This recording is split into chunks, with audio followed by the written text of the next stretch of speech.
د پلار لیکونه لور ته.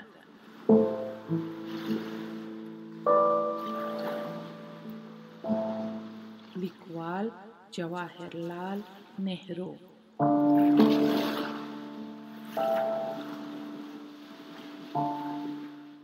ژباړن نسیم سلیمی.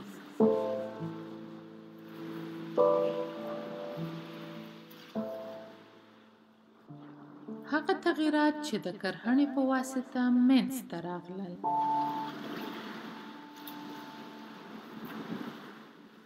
په تیر لیک کې مې د کار د ویش په باره کې یو څه درته وکړل.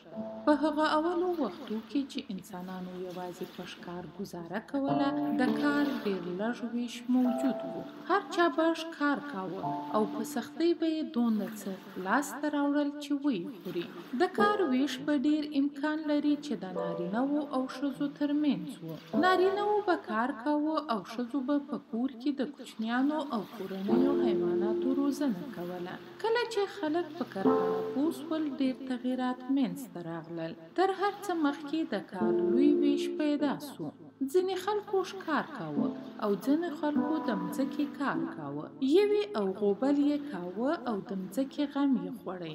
د وخت په تېرېدو سره بیا خلکو نور کسبونه زده کړل او په هغو کې مهارت پیدا کړ.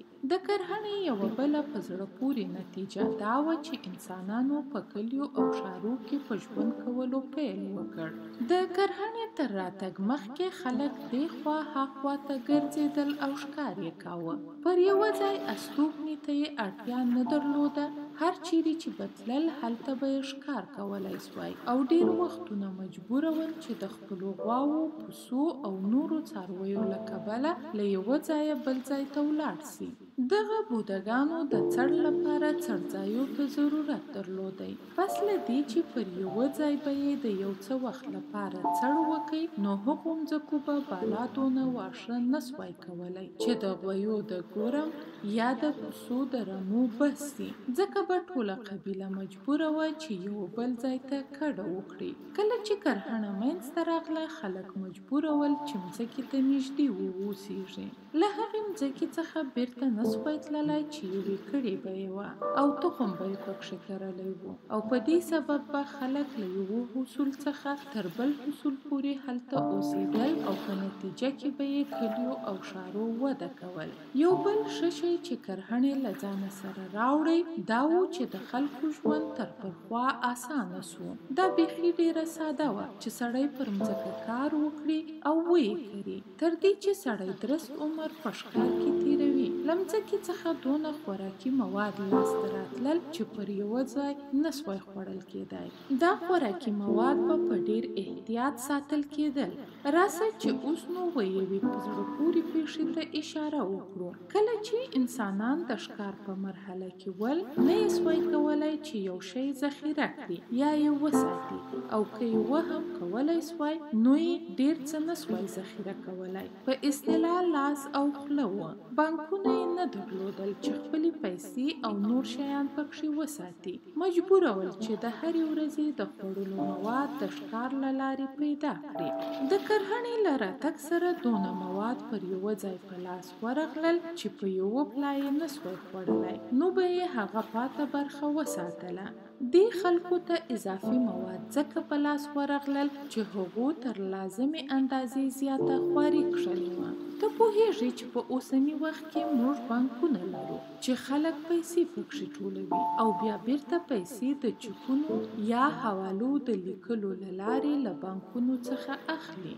دا پیسې له کومه کېږي؟ که فکر وکړو، دغه پیسې ټوله اضافه دي، یعنې دا چې خلکو نه دي غوښتي چې پر یوه ځای ولګوي، یعنې مصرف یې کړي، ځکه یې نو په بانک کې ساتي. نن ورځ بډایان هغه کسان دي چې ډېرې دغه ډول اضافه پیسې ولري. مسکینان پلان هیڅ نه لري. وروسته به بیا ووینئ چې اضافه بډایي یا ثروت څنګه پیدا شوه. د دې دلیل دا نه دی چې دا یو نفر تر دا بل ډیر کار کوي، بلکې په دا اوس وختو کې هغه څوک چې ګرسره کار نه کوي ډیره هستی لري، او حال دا چې هغه څوک چې ډیر سخت کار کوي هیڅ شی نه لري. دا یو ډیر احمقانه ترتیب دی. ډیر خلک داسې فکر کوي چې دغه احمقانه ترتیب له کبله دی چې په دنیا کې دونه ډیر بېوزلي خلک شته.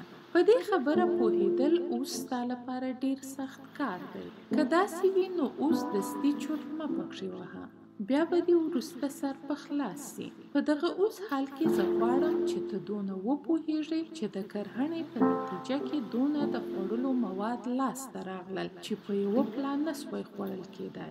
ځکه نو دا خوراکي مواد ذخیره کېدل.